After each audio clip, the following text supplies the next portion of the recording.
ஸ்ரீமத் பாகவதம் 139ஆம் பகுதி.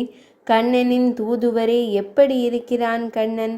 அவனுக்கென்ன? மதுராபுரியிலும் ஏராளமான அழகிகள் இருப்பார்கள். மன்மதன் போல் அவன் சந்தோஷமாகத்தான் இருப்பான்.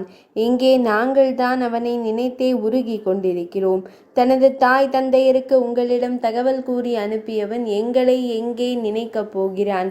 நிச்சயம் அவன் எங்களை மறந்தே போயிருப்பான் என்று புலம்பினார்கள்.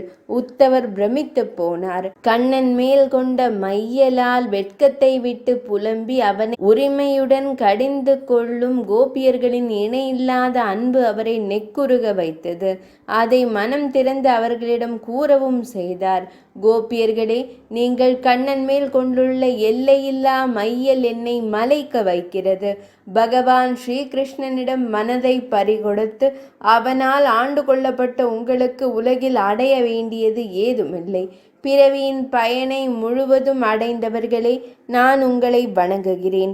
எத்தகைய அன்பை பகவான் விரும்புவானோ அந்த அன்பின் வடிவம் தாங்கள் என்று நெகிழ்ச்சியுடன் கூறியவர் கண்ணன் அவர்களை கூறி அனுப்பியதையும் தெரிவித்தார்.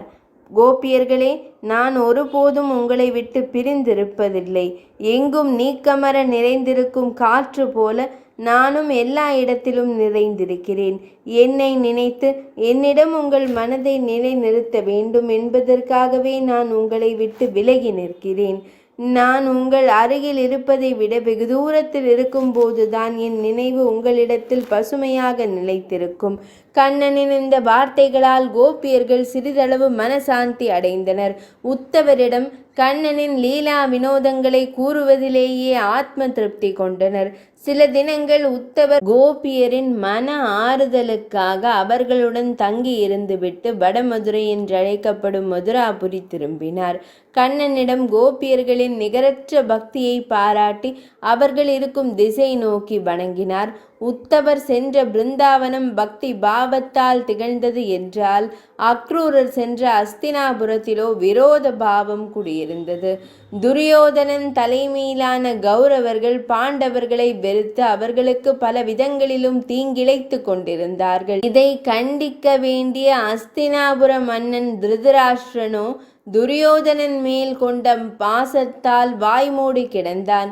குந்தி தேவி அனைத்தையும் அக்ரூரரிடம் கூறி புலம்பி, அக்ரூரரே, நான் நம்பி இருப்பது எனது சகோதரனான வசுதேவரின் பிள்ளைகளைத்தான். கிருஷ்ணனும் பலராமனும் அவதரிப்பது தீயோரை அழித்து நல்லவர்களை காப்பதற்கே. பகவான் ஸ்ரீகிருஷ்ணன் மற்றும் பலராம சுவாமி இருவருமே எங்களை காக்க வேண்டும். அவர்கள்தான் இங்கு வந்து எங்களின் துன்பங்களை போக்க வேண்டும் என்று கூறி அனுப்பினாள். அக்ரூரர் வடமதுரைக்கு திரும்பி குந்தி தேவி கூறிய தகவலையும் அஸ்தினாபுரத்தில் தான் பார்த்த நிலையையும் கண்ணனிடம் தெரிவித்தார். கண்ணன் அஸ்தினாபுரம் செல்லலாம் என்று தீர்மானித்த போது அவனை குறுக்கே வந்து வழிமறித்தது ஒரு பெரும் போர். 139ஆம் பகுதி நிறைவடைந்தது.